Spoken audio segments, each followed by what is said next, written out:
Around the time that I was 9 or 10 years old, my immediate family stopped paying visits to my maternal grandmother. I remember it taking me what seems like an unusual amount of time to figure out that we weren't seeing her anymore, and when I did, I just sort of didn't question it. I know that might sound very callous, but I think even though I was very young, I realized what a sensitive subject it was. At that age, it was inconceivable that I'd ever just stop talking to my mom, so I suppose the idea frightened me so much that I just compartmentalized it in a way that only kids seem able to.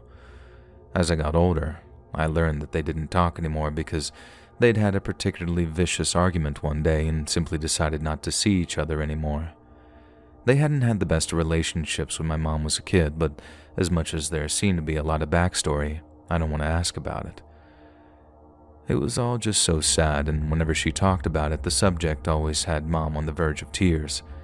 And then as I got older, I started to feel a huge amount of contempt for my grandma because whatever the hell she'd done, it had left my mom heartbroken, and there was just no other word for it. I was more than happy to forget about a person that had hurt my mom that much, and it didn't matter one bit if she was a blood relative or not. But then one day, around Thanksgiving of 2017, Mom called me with some news. Grandma was dying, and if I wanted to see her before she passed, I'd have to do so that week or risk traveling up to her too late.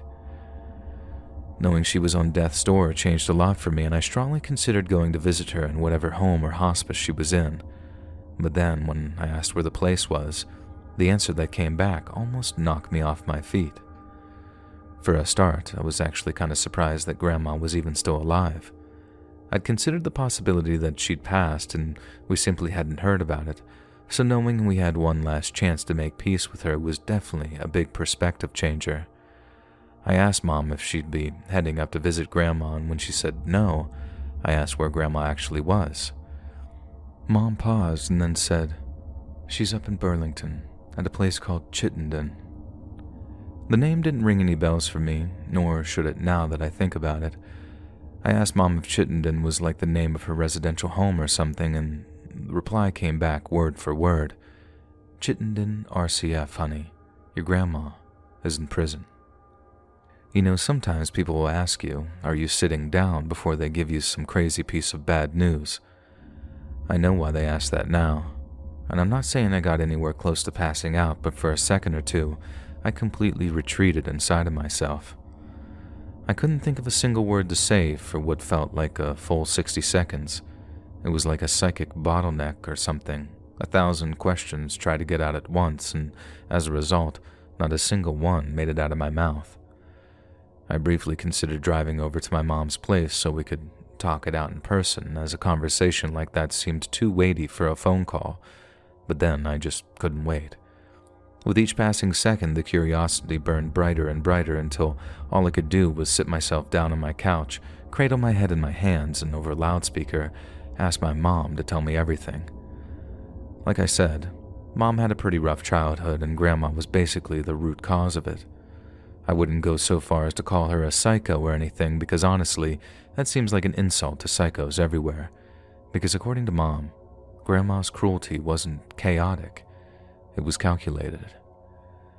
I won't go into every little instance of abuse because we'd be here all day if so, and so instead, just take my word that she was quite possibly the worst mother I've ever heard of.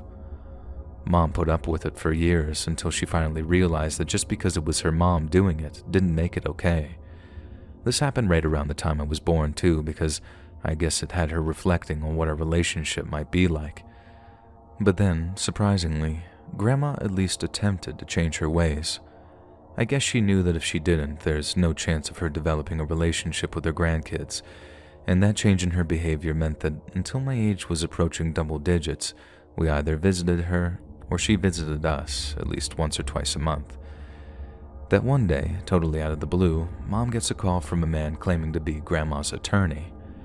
Grandma was in jail, and the charges were serious. Mom said she thought the charges might be DUI related, that maybe she'd hit a car driving drunk or, God forbid, maybe even hurt someone too. But regardless of the specifics, Mom starts asking the attorney about the whole bail process because she'd never had to bail anyone out of jail before. And that's when the attorney tells her that bail would be in the region of $500,000. Mom said she felt her stomach tying itself in knots when she heard that number, as it told her everything she needed to know about the severity of the crime. Grandma hadn't just been caught driving after one too many. Whatever she'd done, she was looking at a lengthy prison sentence for it. But what the hell could she have done to warrant such a punishment? And when the answer came back, Mom said she felt her stomach tying itself in knots when she heard that number, and it told her everything she needed to know about the severity of the crime. Grandma hadn't just been caught driving after one too many. Whatever she'd done, she was looking at a lengthy prison sentence for it. But what the hell could she have done to warrant such a punishment? When the answer came back, Mom said she had to pick her jaw up off the floor. It just didn't seem real. Grandma was being charged with 4 counts of solicitation to commit murder, 4 counts of conspiracy to commit murder, and 1 count of being an accessory to murder. Long story short, Grandma had been in a long-running dispute with one of her neighbors, some family of young professionals who had 2 young children. We never found out exactly what it was over, but instead of moving or building a higher fence or something, Grandma came up with a different kind of solution to the not-so-neighborly rivalry. She went on the internet and tried to hire a contract killer. I don't know if she just wasn't all that computer literate or it was just all the craziness coming out of her, but the story goes that Grandma plugged in how to hire a hitman into Google, and after an indeterminate period of time, she found herself exchanging emails with a man who claimed to run a secretive murder-for-hire business. Grandma was willing to blow the vast majority of her life savings in her attempt to hire a guy to kill her neighbors. Not just the 2 parents either. She wanted the whole family dead in as nasty and brutal a way as possible. Well, as it turns out, the person that she was talking to wasn't some killer for hire. Grandma had been talking to an undercover cop the whole time. I think if it were a movie, it might actually be kind of funny. The sweet old lady paying some mafia people to whack her neighbors over some dog poop. But the reality isn't funny at all, and it should give you an idea of how Grandma was actually the total opposite of a sweet old lady. She was psycho, probably with some severe but undiagnosed mental illness, but that's still no excuse for making my mom's life a living hell for the first 20 years of her life, and only then being barely tolerable once Mom had escaped her clutches. She was willing to pay a hell of a lot of money to ensure that the 2 children next door, one of which was a literal infant at the time of her arrest, suffered unimaginable pain and suffering before they died, and all because of some bizarre perceived slight on her part, something the neighbors were barely aware that they'd done in the first place. I didn't go up to visit her, and about a month later, word filtered down to us that she'd passed away. Prison officials said her final words involved giving her possessions to an old cellmate. She made no mention of her family at all. Sometimes I think that if I had wanted to see her, she wouldn't even have recognized me. But that's okay because I wouldn't have recognized her either, especially not after learning of the woman she truly was.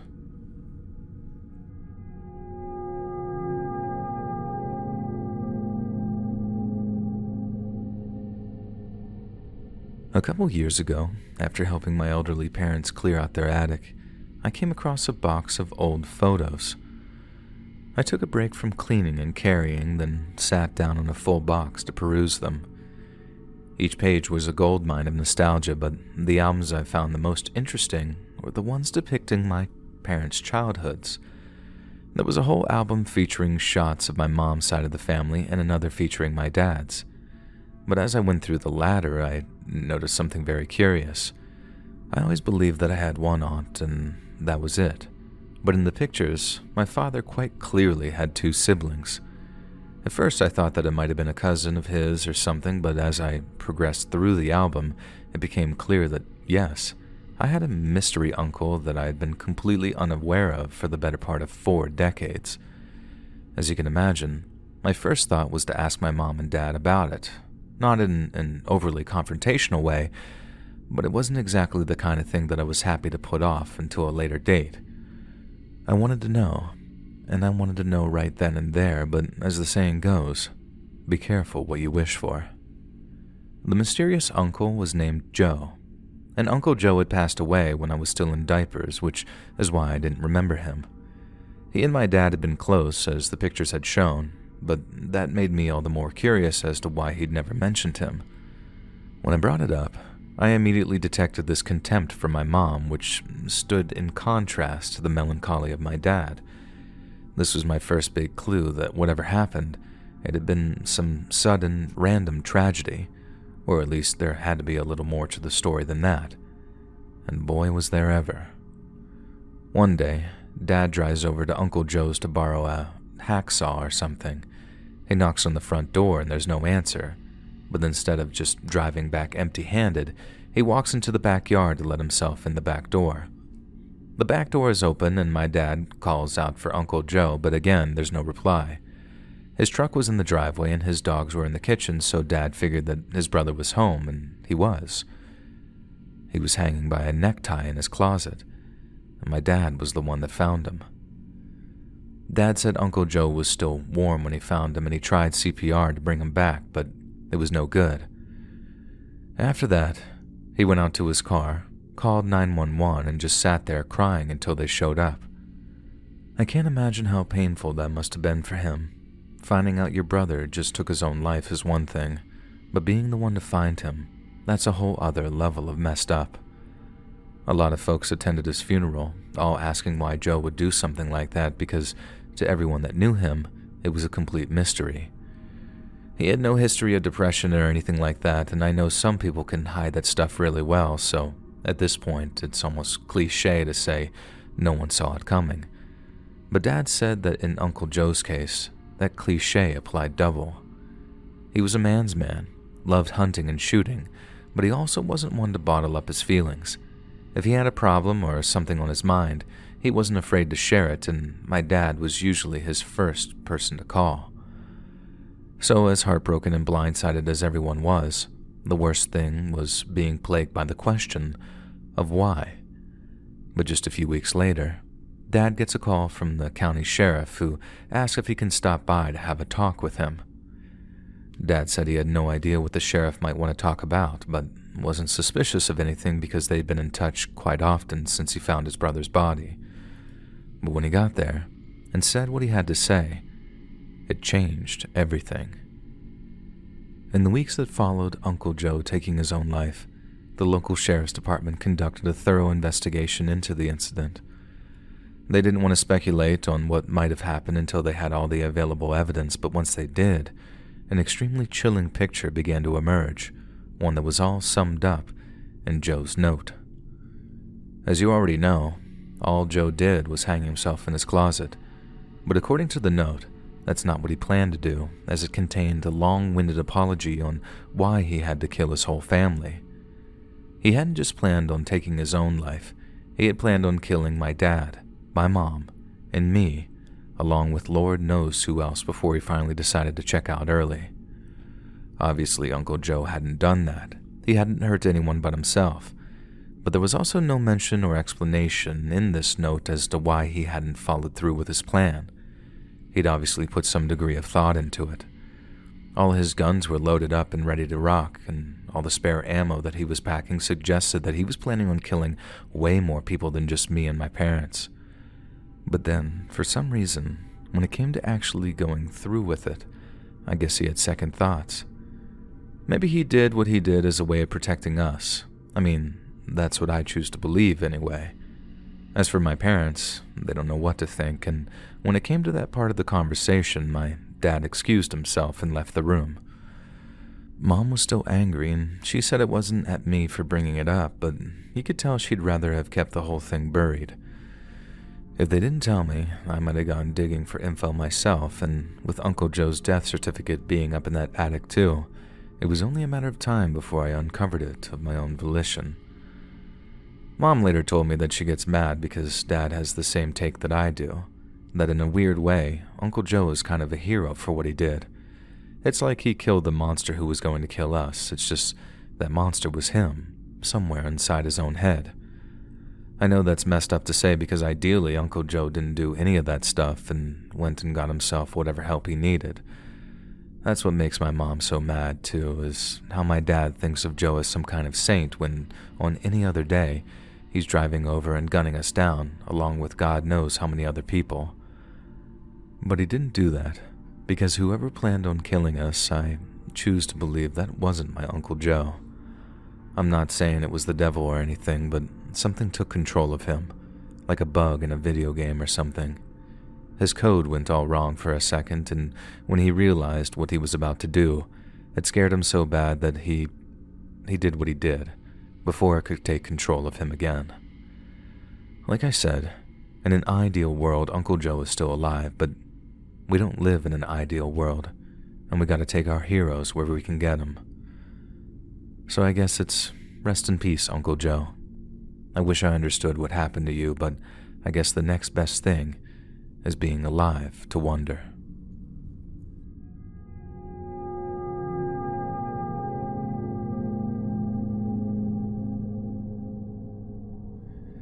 After my dad passed away, my wife and I moved my mom in with us, and she got to spend her last few years in the comfort of family. We couldn't afford a home, but even if we did have the money, she'd never have accepted living in one.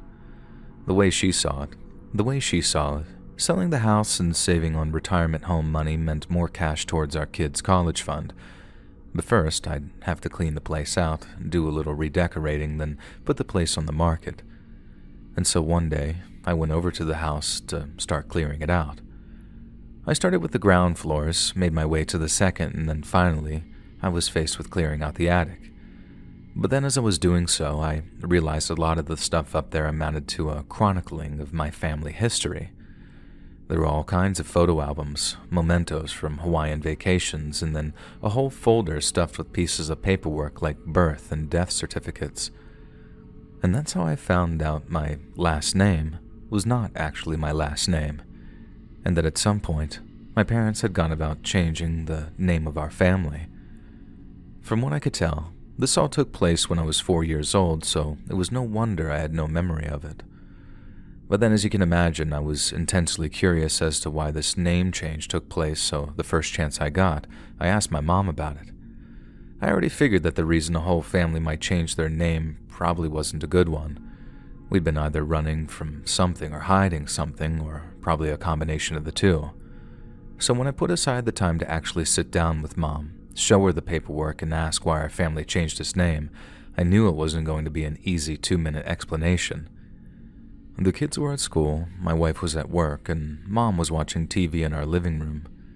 Then, in as delicate a manner as possible, I asked my mom if we could talk, and then showed her the paperwork that proved that she and my dad had changed our family name.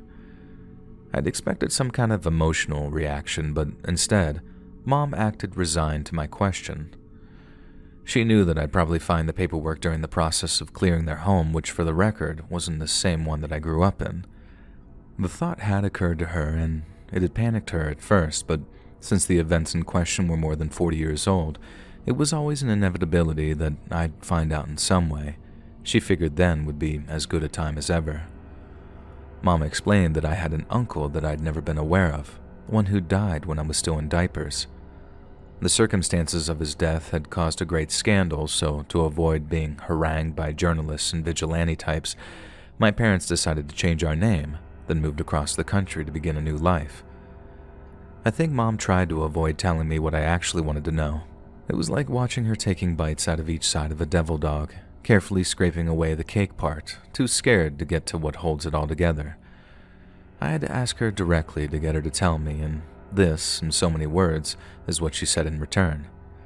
My paternal uncle and my future aunt by marriage met while they were in college.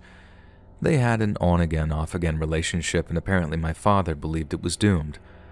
But then suddenly, and inexplicably, they announced that they were engaged. Again, my dad thought that they'd eventually just break it off. They weren't a good fit, and it seemed only a matter of time before they broke things off for good. But then when it came to the wedding, my dad said that he slowly realized what his brother saw in his new bride. Her family were very rich. From what Mom said, they were old and new money. All their cash came down from way before, and they'd invested it wisely, and it showed. Mom said they owned a chain of canning factories or something, and this is back when canning was a much bigger industry. So in short, they were loaded. Dad knew it was a bad idea to marry for money, but my uncle wouldn't listen, and he and his bride were married in a lavish ceremony at some country estate. The first few months lived up to the term honeymoon period, but after that it was back to business as usual. There were fights, talk of annulment and divorce, but still the couple went on, and with my uncle having become accustomed to a certain lifestyle, he wasn't willing to give up easily. And then came the accident. My aunt and uncle had been out hiking when my aunt had apparently taken a nasty fall. She was rushed to the hospital with life-threatening injuries, and the doctors managed to save her life, but after the surgery, our family got the bad news. She would never walk again and was unlikely to regain the use of her arms. She proved the doctors wrong on the second part. Well, half wrong in that she regained the use of one of her arms, but she was confined to a wheelchair for the rest of her life. Mom and Dad noticed that my uncle was acting strangely in the aftermath of the accident, but I mean, who wouldn't? Even if their relationship was rocky, he still loved his wife in some capacity. At least my parents thought so. So it was only natural that my uncle wasn't in a good place following the accident. They had to remodel their house, the prospect of children was pretty much off the table, and it was a terrible transitionary time, but everyone adjusted. Or so they thought. One day my dad gets a call from my grandpa who had some more bad news. My uncle was dead, and so was my aunt. Both had taken their own lives. Obviously, this was incredibly shocking news, but that wasn't all of it. As things progressed, the family got more and more info, learning that my uncle had hung himself first before my aunt had overdosed on pills. And before she did, she left a note. Only my father and grandfather actually read it, and as far as I know, it's back in some evidence file someplace if it's not already been destroyed. But what it said was even more shocking than the acts that immediately surrounded its writing. Basically, my aunt's accident wasn't an accident. My uncle had pushed her. They had an argument, and she hit him, and he shoved her. She fell back way further than he'd intended to shove her, then down the rocky hillside she went, never to fully recover. I guess my uncle could have just finished her off there and then, but he didn't, and she never breathed a word of the shove to the police. Instead, my aunt pretended to let bygones be bygones. I don't know how she pulled it off, but she did, when in reality, she was intent on revenge. All the letter said was that she wore him down until he did it, and God knows what the hell that entailed exactly. But I imagine she played a lot on his guilt and how he was trapped with her, whatever hurt the most, until finally he just couldn't take it anymore. Obviously, there were no arrests or anything, but boy did the media want to know all about my uncle and his relationship with my aunt. And to get answers, they sought out my dad. All the unwanted attention was really bad for our family, and apparently some people got it into their heads that my dad was somehow in on it. They vandalized the house while I was sleeping in my crib, and after that, Dad started looking at jobs and houses out of state, as well as looking at a potential change of name. Mom said they planned on telling me when I was ready, but then who the hell decides when that is? They put it off until eventually they decided it was just best to keep it a secret. They feared the bombshell might upset the progress myself and my siblings were making in life, and that's on top of the fact that they just didn't want to revisit such a painful period of our lives. I actually get it too. I don't know how I'd have handled that kind of burden personally, but I give them a solid 8 out of 10 for their own execution. Finding out as a grown adult was traumatic, so I can only imagine how I'd have reacted if they told me at age 15 or 18 or even 21. It's definitely something that I still think about from time to time, but frankly, the fact that I can view it as almost like an unrelated third party, it sort of feels like a privilege at this point. It's messed up and it hurts to think about, but not nearly as much as it would if I had to grow up with it stuck in my head. In that sense, I understand why my parents kept it a secret from me. Heck, I pretty much endorse and applaud it at this point. Sometimes, secrets need to be kept because at a certain age, uncomfortable, unpalatable or incomprehensible truths can be just as wounding as a knife or bullet. I see it everywhere. Kids who grow up knowing too much too soon. They're old before their time in a way, and it's something they carry with them into adulthood. But I didn't have to carry anything with me. I never had any kind of mental burden forced upon me. My parents did the opposite. They shielded me from it, and for that, I'm very grateful.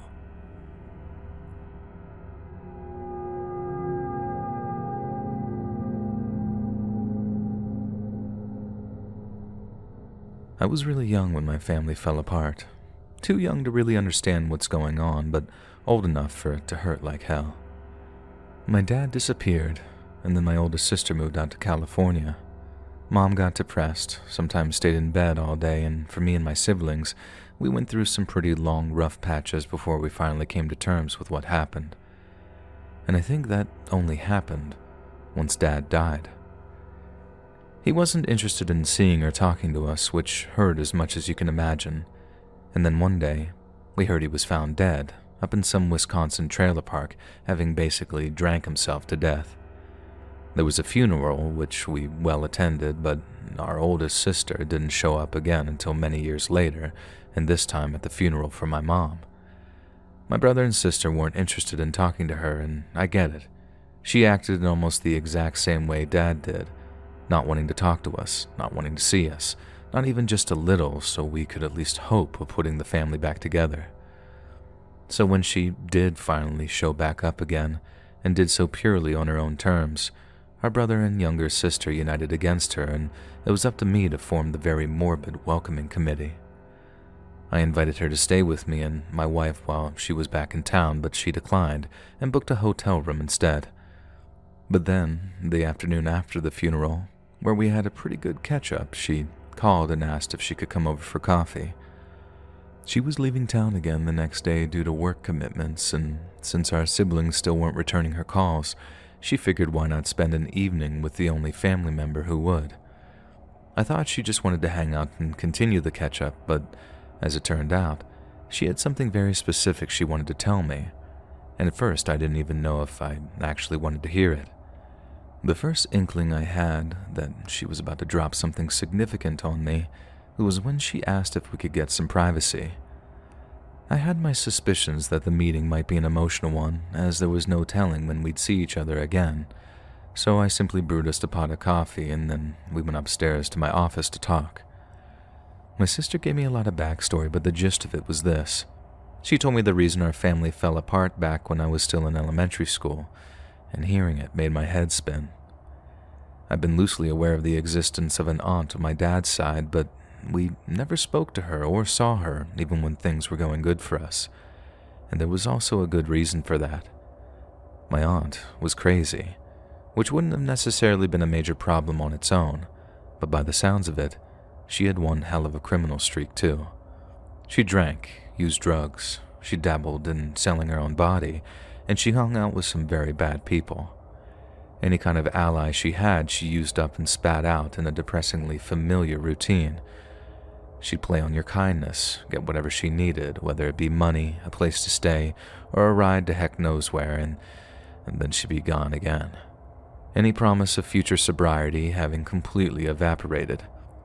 This happened time and time again until finally everyone got sick of her and just cut her off financially. They still made time for her, but there were no more interventions and no more money wiring to random bank accounts. Anyway, right around the time I was in second grade, my aunt calls my dad with yet another request for money. Only this time, it was different. The payment isn't to some shady bank account, and the request doesn't involve wiring cash to some crackhead truck stop. My aunt wanted $3,000 sent to a rehab center up in Toronto. She wanted to get clean. She just needed to get away from her old stomping grounds, and when my dad asked what had inspired the change, she said that she'd come into some money, enough for a new start, and she didn't want to risk blowing it on drugs. Dad apparently asked why she couldn't just pay for the rehab herself, and she gave some excuse about not having access to the money yet, blah blah blah, something that sounded like a lie anyway. Any other time, my dad would have told her to get lost, but as I said, That time seemed different. The rehab center was legit. All the bank account numbers lined up. There was no way it was any kind of scam. And so, Dad took a chance, paid the money, and just hoped for the best. He didn't even want it back. He just hoped my aunt would finally get herself clean like she'd always promised she would. A few days later, Dad gets a call from my aunt saying that she's checked into the rehab center, she's doing well, and that she'll give him a call again as soon as possible. Things were apparently looking up. My aunt seemed brighter and clearer on the phone, and for the first time in a long time, Dad started to believe that my aunt could get herself sober. About a week goes by, and then late one night, way after me and my siblings had been put to bed, there was a knock at the door. On the doorstep, my dad is greeted by a friendly-seeming guy who asked to come in so they can talk about his sister. The guy assures my dad that he's a friend of my aunt's and there's only a small problem they need to iron out, and that he'll be out of his hair in just a few minutes if my dad can be of help. Dad was apparently very unsure of the man, so he opted to talk to him right there on the doorstep. The man insisted that they talk somewhere more private, but still my dad won't invite him inside. He was worried the guy was looking for my aunt for bad reasons, not good ones, and he was right. The man explained that my sister had made the mistake of stealing from some very bad people, and they knew it was her because only she and one other girl that had disappeared when the theft was discovered. The guy then explained that all they wanted to do was talk to my aunt and get back what had been taken from them. At first, Dad played dumb and pretended not to know where my aunt was, but somehow the guy just knew. Or maybe he didn't and it was all one big bluff, but at that, the guy turns up the heat. He points off to a car parked down the street and explained that if my dad didn't tell them where my aunt was, 3 men were going to walk up to the house, smash their way inside, and then kill everyone, no questions asked. They wanted my aunt, and if they had to bring her back with a family funeral, then so be it. Even if she skipped the funeral, we'd be buried in town. She'd come back eventually, in which case they'd just wait to nab her then.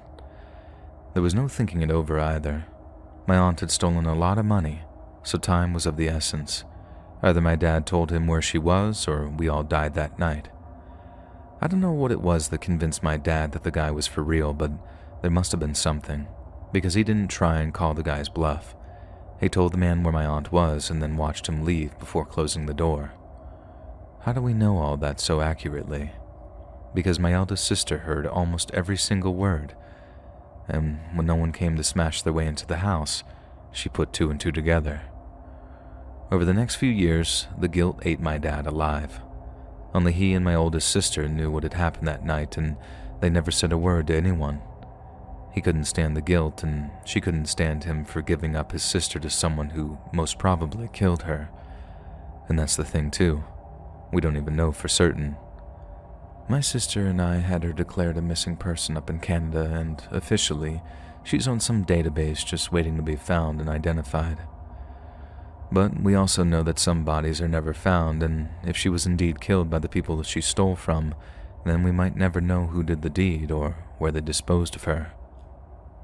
I remember how some time after we had our aunt declared a missing person up in Ontario, I asked my sister how she felt about the whole thing.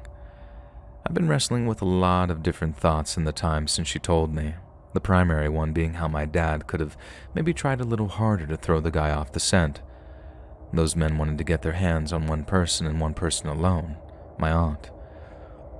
There's no way that they'd have risked 6 bodies instead of just one. I'm maybe 60 to 70% certain that the guy was bluffing, and if my dad had put on good enough performance, then they'd have left. But then, I'm also pretty sure that if they found out that my dad had lied, or helped my aunt get away with the money, and whoever was stolen from would see him as a part of the plot. They might not have killed us all that night when that guy showed up on our doorstep, but if they were serious, then they'd have to come back for sure once they figured out that my dad had known where she was. That's basically the answer my sister gave too, just with a slightly different flavor. She doesn't even think the rehab thing was real, since the center our aunt was attending could have refunded her money and let her walk out with the cash. Some privately run centers let you do that. They're under no obligation to detain you, and they operate very much on the customer is always right sort of basis. My sister thinks our aunt checked in, took a shower, ate dinner, then checked out again the next morning, saying that she didn't feel the regimen was for her. She then calls my dad on the way out, reassures him she's doing good, and then basically just kind of disappeared. The cops up in Canada say there's no evidence of any foul play and that our aunt might still be alive and well, possibly even living there illegally under an assumed identity. But both my sister and me, we think otherwise. Those guys, whoever they were that our aunt had stolen from, they never made a return visit. If Dad had told them where she was and she wasn't there when their goons arrived in Toronto, there'd for sure have been hell to pay. But they didn't come back, and to us, that's the strongest evidence possible that they tracked her down, found her, and made her disappear in a way that you don't come back from. What's worse, Dad isn't around anymore to tell us about it. I guess he figured that we'd never understand why he did what he did, and that he'd think that he'd have blood on his hands. If he'd only known how wrong he was about that, would he still have let the guilt eat him alive until his liver gave out and he died alone and in pain? Maybe yes, maybe no. I've learned that's not for me to say or dwell on too much. But I'd like to think that one day I'll get a chance to tell him how much I appreciate him and what he did. Because my father didn't sacrifice his sister for our safety. She was doomed long before that. He sacrificed his own sanity for us, and as messed up and poisonous as the whole situation is, I wish he knew just how much I understand and appreciate what he did for us, even if living with it ended up killing him.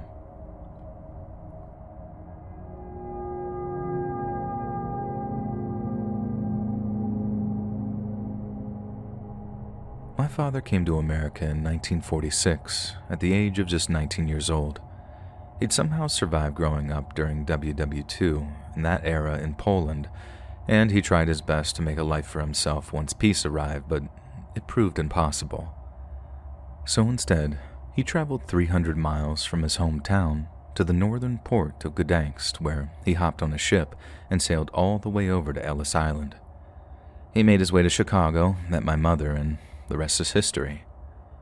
When I was growing up, he seemed very proud of our Polish heritage, and mealtimes would often feature a lot of Polish food like kielbasa, pierogies, and gołąbki. My parents were also very, very Catholic, and by that I mean our house was filled with cute little religious statues, along with prints of popes, saints, and Bible stories. My father never talked about growing up in wartime Poland, but by the time I was curious about it, my Mom told me he didn't enjoy doing so on account of how terrible and sad it had all been. This was perfectly understandable. I probably wouldn't want to talk about it either, especially not with someone who wasn't there, who wouldn't understand, and would just end up feeling pity instead of joy whenever they were around me. Now many years went by, many happy ones too, but as my father got older, his health began to fail. I remember him being in a state of decline for a few years until finally, some kind of medical incident left him bedbound with the doctor saying that he didn't have long left to live. My siblings and I took turns taking care of him during that time, but I practically lived in his place during his final few months. Then one day, during a November evening, he made a very chilling request of me. He asked me to get him a priest. I knew that wasn't a good sign, but I did what was asked of me and got in touch with the priest who'd promised to come over, take his final confession, and give him the last rites. Usually speaking, that final confession consists of little more than a blanket admission because only the repentant can be truly forgiven. And after that, the priest administers the last rites and a person can pass away in peace. But that's not what happened with my father. When it came to giving his last confession, my father began to speak in Polish in front of me for the first time since I was a child. I'm pretty sure he thought that I couldn't understand him, but that was only half true. My Polish has never been great, but I can understand way more than I can speak, and I didn't understand every word my father said to the priest that evening, but I got the gist, and I don't think I've ever heard anything that's horrified me that much, upset me that much, or made me angry that much in my whole entire life. What I heard were fractured pieces of information, but as I said, the gist of it was clear. The reason my father had left Poland in 1946 was because he'd taken part in an act of mass murder, and if caught by the authorities, would have been hanged for his participation. For those that don't know, Poland got it really bad during the Second World War, and the situation in my father's hometown was no different. Right from the get-go, the Germans were massacring the townspeople, including one incident where they summoned everyone to the local athletic stadium and then publicly executed more than 50 people.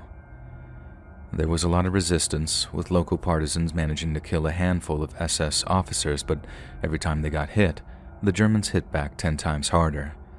They killed hundreds of people and deported thousands more, so that by the end of the war, Kielce was a shadow of what it had been beforehand. But then after the Germans were kicked out of Poland by the Russians and various partisan groups, the peace was almost as bad as the war. Since my father's hometown had dozens of empty houses and apartments from all the people that had been deported or killed, a human tidal wave of refugees and traumatized survivors showed up looking for somewhere to live. Some of these people had lived there before the war and came back to find their houses had been either taken over by squatters or completely destroyed.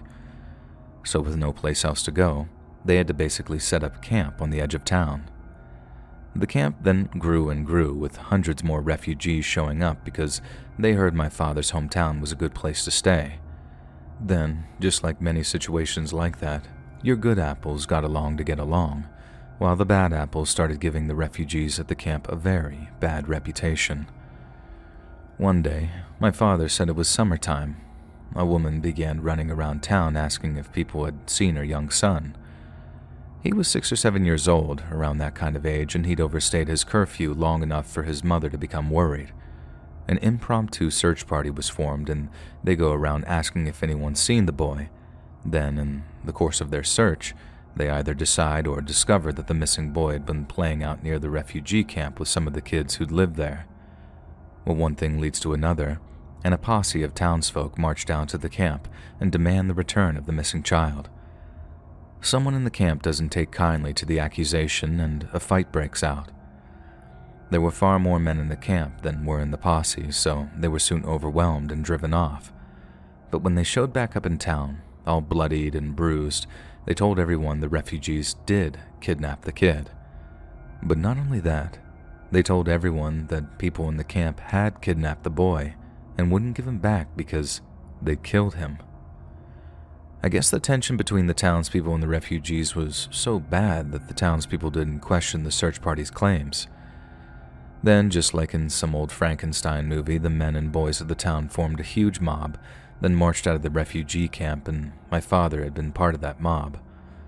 When they arrived, some of the men from the refugee camp tried to stop them from entering, but it was no use. The mob were many, and the defenders were few. They burned tents and wagons, beat people, stabbed people, set people on fire. A few of the townsfolk had brought guns, so every so often there was like a crack of a rifle or pistol before another of the campers fell. It was a true massacre in every sense of the word, and hundreds were killed before the Russian garrison arrived to put an end to the looting and violence. Only when they threatened to machine gun everyone running riot in the camp did the crowd disperse, but the new Russian-backed government couldn't allow that kind of lawlessness. They sent soldiers to round up everyone who had been part of the murderous mob and executed 12 of them by hanging in the days that followed. After that, many of the others who descended on the camp, my father included, decided to flee rather than face a Red Army firing squad. And that's how he ended up going north to Gdansk, and how he ended up coming to America. As it was happening, my dad's confession, all I got were fractured pieces of information, but it was enough to figure out the exact incident that he was referring to historically. I remember the feeling of my heart sinking in my chest when I realized every word he'd said was true, and that there was a whole Wikipedia article detailing what had happened in the build-up to it, as well as the aftermath. I think I could write for hours, and it still wouldn't sum up all those feelings of anger and shame and heartbreak I felt. Imagine it. Imagine going your whole life looking up to your father, seeing him as your greatest protector and thinking he wouldn't hurt a fly. Then one day, you find out that he gleefully stole from the women and children he used rocks. That's right, rocks to kill. Not all of the mob were armed when they descended on the camp, and those that didn't have guns or knives or farm tools to kill with used their fists, feet, sticks, and stones. I never asked my father about what happened in his hometown. I wanted to, but I couldn't bring myself to. I just did what I could to make him as comfortable as possible, and he died a few days later.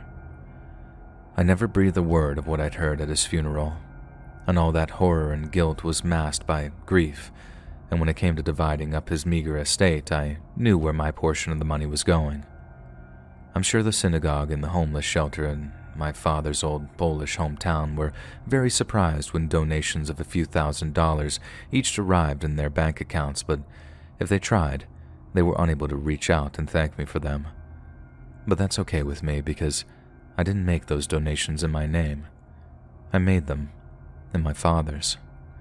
Because if all the Catholic fire and brimstone stuff is actually real, I figured he could use all the help he could get just getting into purgatory. Because unless there really is such a thing as a benevolent and merciful, all-forgiving God, I can't see him getting into heaven. At least, not right away.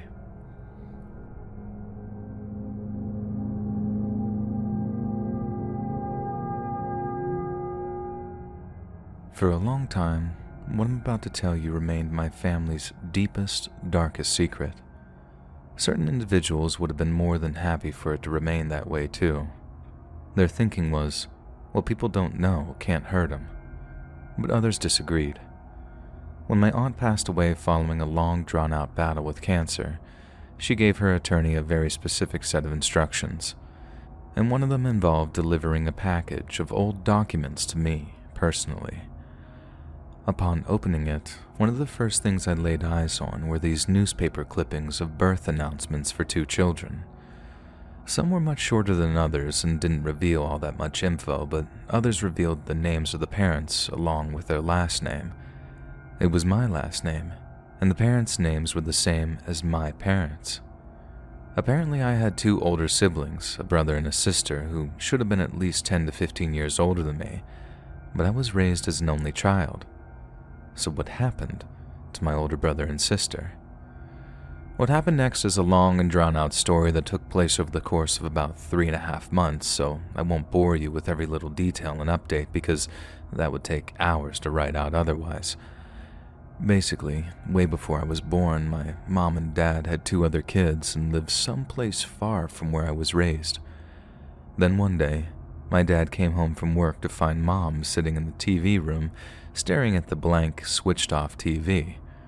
She was catatonic, wouldn't respond to my dad or any other stimulus for that matter, and when he went upstairs to look for my brother and sister, he found my sister tucked in bed, soaking wet, while my brother was still lying in the bathtub. Mom had drowned them both. Somehow, she was only kept locked up in some psych unit for around 5 to 6 years, and then she was released again in the care of my dad.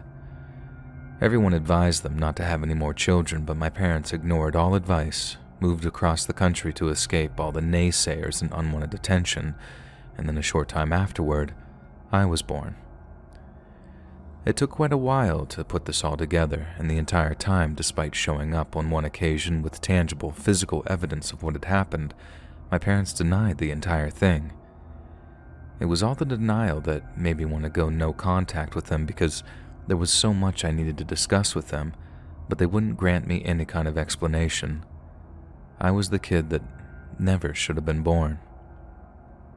And grateful for life, but acutely aware of how irresponsible it was for my parents to have another child, that child being me. I felt like at the very minimum I was owed some kind of explanation, but apparently neither Mom or Dad saw fit to give me one. And I've tried therapy, but the only thing it helped me realize is that this isn't something I can resolve without my parents' help. I've reached out on occasion just to check in on them and ask if they're finally ready to talk to me about what happened, but thus far, every attempt has been denied.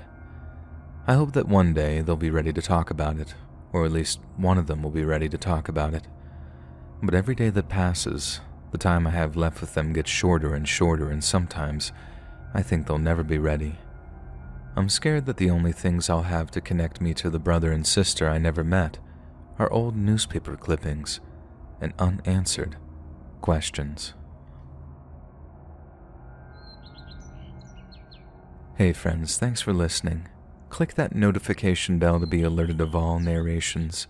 I release new videos every Monday, Wednesday, and Friday at 7 p.m. EST, and there are super fun live streams on Sundays, Tuesdays, and Thursday nights.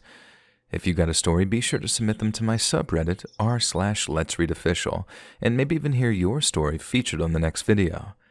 And if you want to support me even more, grab early access to all future narrations and bonus content over on Patreon and by clicking that big join button over here on YouTube. And check out the Let's Read podcast, where you can hear all of these stories and big compilations located anywhere you listen to podcasts. All links in the description below. Thanks so much, friends, and remember, licking doorknobs is illegal on other planets.